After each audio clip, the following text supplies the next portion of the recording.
Today on the show, to celebrate the release of Multiversity, I'm going to be telling you about the multiverse in both DC and Marvel.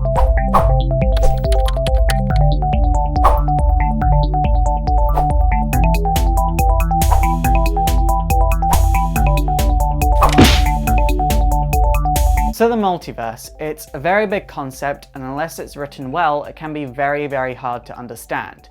Generally, stories that involve the multiverse kind of go something along the lines of the first issue. What? 3 issues later. What? The final issue. This is genius! It's also worth saying that Marvel haven't really established their multiverse as much as DC, which is kind of funny considering that the Marvel multiverse is much older than the DC one.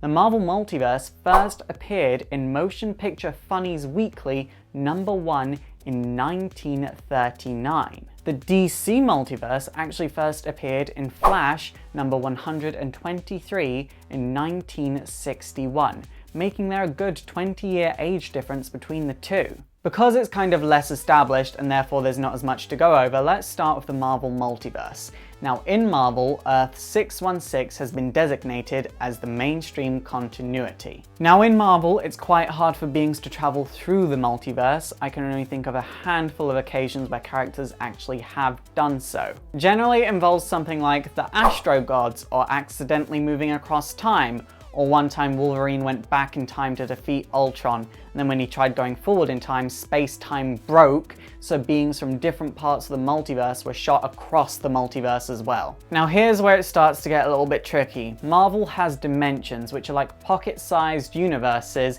in a universe.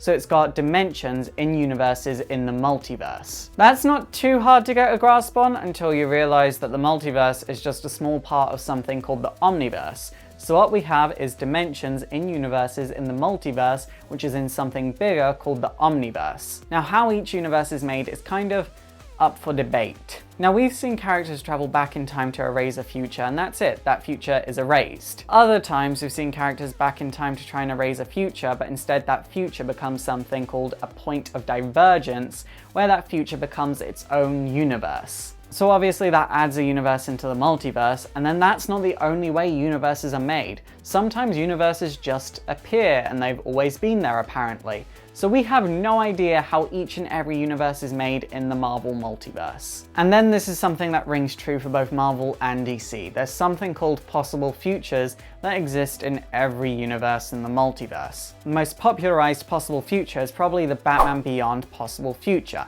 Now what a possible future is where a series of events need to happen to make this future exist.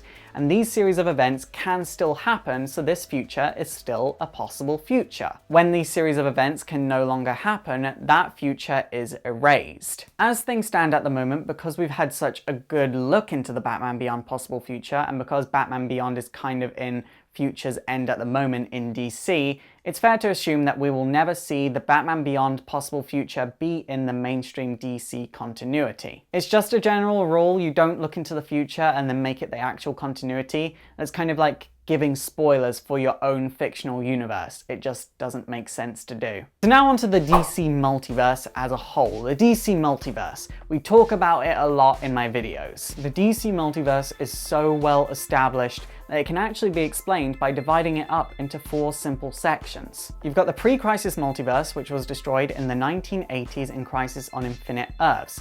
And then you've got the Interregnum multiverse, which was a multiverse that existed in one universe, and it contained a series of identical Earths. Now this one universe didn't have enough power to contain the energy of these identical planets, so they all split off into different parts of a multiverse, and over 52 weeks they were warped into their own Earths. So the Interregnum multiverse was created in Infinite Crisis, and then the planets split off in 52. Not the new 52, 52. By the time these planets had finished warping, we, as the readers, got to realize that these planets not only looked a lot like the pre-Crisis multiverse, but they looked a lot like the planets from stories like Kingdom Come, Superman Red Son, and The Dark Knight Returns. This just meant that those stories now existed in the mainstream multiverse, which was very exciting for a lot of people. This concept was so popular that the cartoon Young Justice, as much as I dislike it,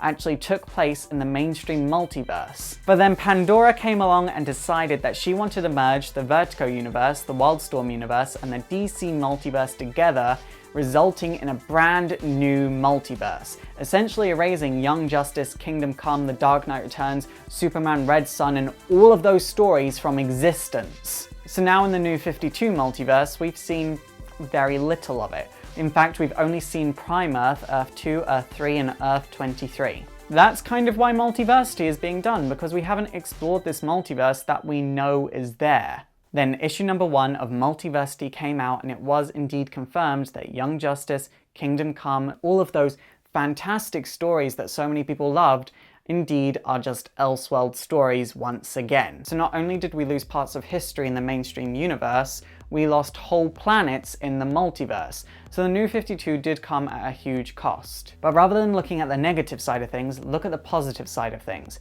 We have a brand new multiverse for artists and writers to explore, to experiment, and to do what they do best.